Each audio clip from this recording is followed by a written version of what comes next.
It's a good question, and many people are very confused. What does the word Jewish really mean?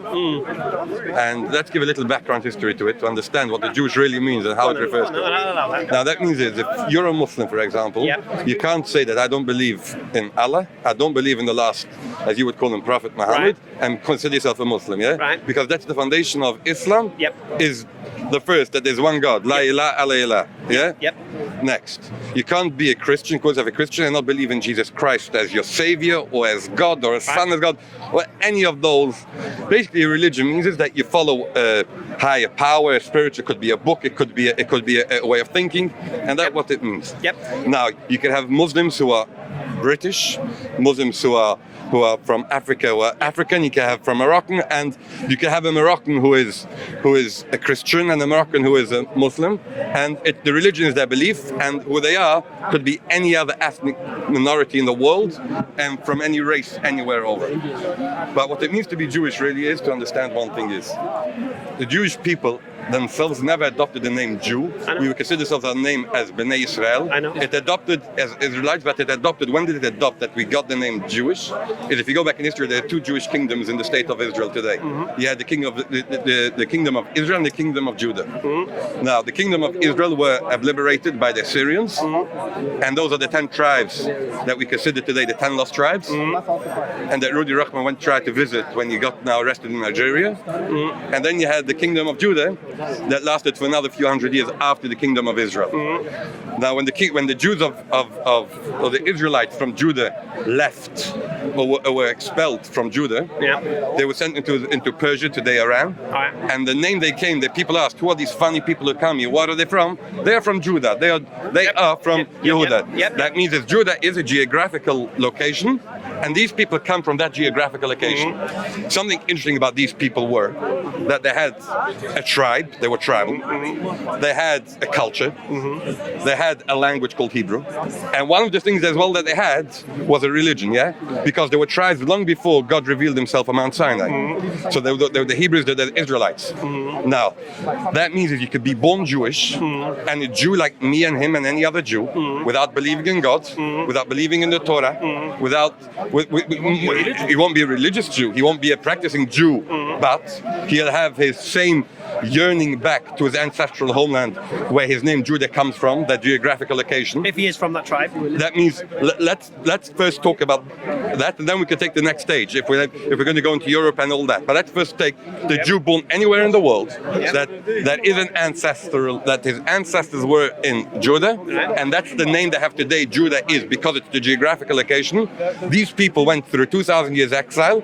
In this 2,000 years exile, they packed with them a suitcase. In this suitcase, they packed their culture, their language, and between it as well their religion, and their yearning home back to their ancestral homeland. Now, throughout the 2,000 years of exile, many people packed their suitcase differently. Many people said it's too heavy to pull around the suitcase for 2,000 years with a religion, so they said religion out the window. Sadly, it pains me a lot, but that's the fact. You do dawah, we do kiruv. Kiruv means we try to bring Jewish people back to its religion, back to its source. Other people who's gone, they said, no, religion is going to be first, and then you're going to have the language, the Hebrew, and after that we're going to have the homeland and all of that. It's all packed. That means there's no difference to Jew, wherever he is. This is his suitcase that he comes from. And that means it's not a religion. This people have a religion. The Jewish people have a religion that some of them adopt and some of them don't. These people have a language that some of them have adopted, some of them haven't. These people have a culture, some of them have adopted, some of them don't. These people have a history going back 4,000 years.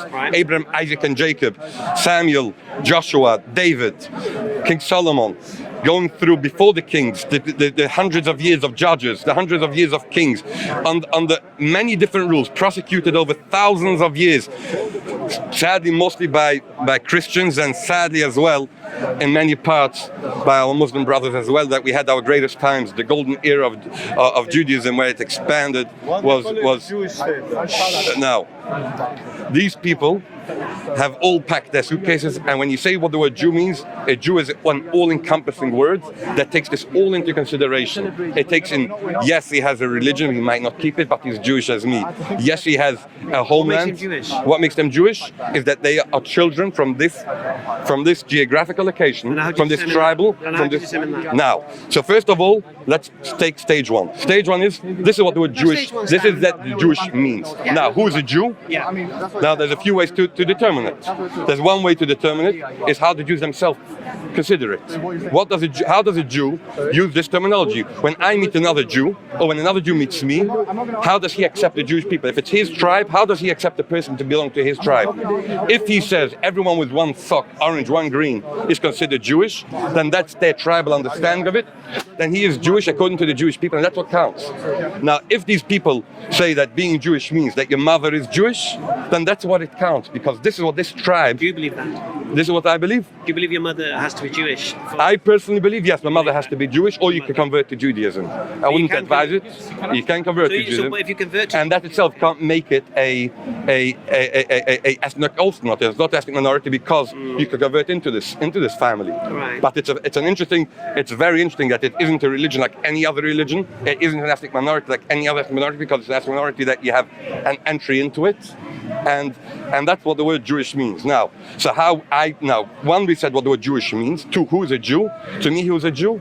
Every person whose mother is Jewish or has converted to Judaism. Right. That is what I consider Jewish. Right. Now, people will say is, well, you got the Ashkenazi Jews, the Sephardi Jews, and you got that. The simple fact is, we are all Jews. That means the Ashkenazi Jew will say the Sephardi Jew is Jew, the Mizrahi Jew is a Jew. The Mizrahi Jew will say the Ashkenazi, the Sephardi, and Mizrahi is Jewish, and everyone will agree that everyone is a Jew. No one will make a takfir. He's not Jewish because he's a Sephardi. He's a takfir because he's Ashkenazi. Takfir is not a Jew because he's a Mizrahi. Because what it means a Jew is, if your mother is a Jew and we all accept it, and your father is a Jew. Now, when we were sent into Rome, when we were in exile into Rome, by the Roman Empire, when we were shipped onto boats, onto gallows boats, into where we split between Ashkenazi and Sephardi, where it started this historic split between. Yes, we converted people within the local population to convert it into Judaism, and once they convert into Judaism, they are Jewish like any other Jew, like it's written in Leviticus. What the Jew means, they're considered a Jew to the letter of the law, and not just that. That means is in every way he's a Jew. That means there's a word in the Torah that's used for a person who enters Judaism called a gay, and there's another word that's used. That means is, as long as you had your kingdom, you had the people who lived within the kingdom who weren't Jewish, also called gay. The gay, the foreigner who lived within you as well. Now, the rules for the foreigner who lives within you is you have to treat them without the jizya, without the tax, without anything, like your own. There's no difference. If you're a foreigner in the kingdom of Israel, in the kingdom of Solomon, or in the kingdom of David, or any of the other 50 or 60 kings you had, every single one of them, if you live within the kingdom of Israel, then you're treated like a Jew with the same laws and rules. Bind you, bind them. But furthermore, that means is once you convert into Judaism, it's not the same laws apply. You are the same Jew, like a brother who is born from a mother. And that's what the word Jew means.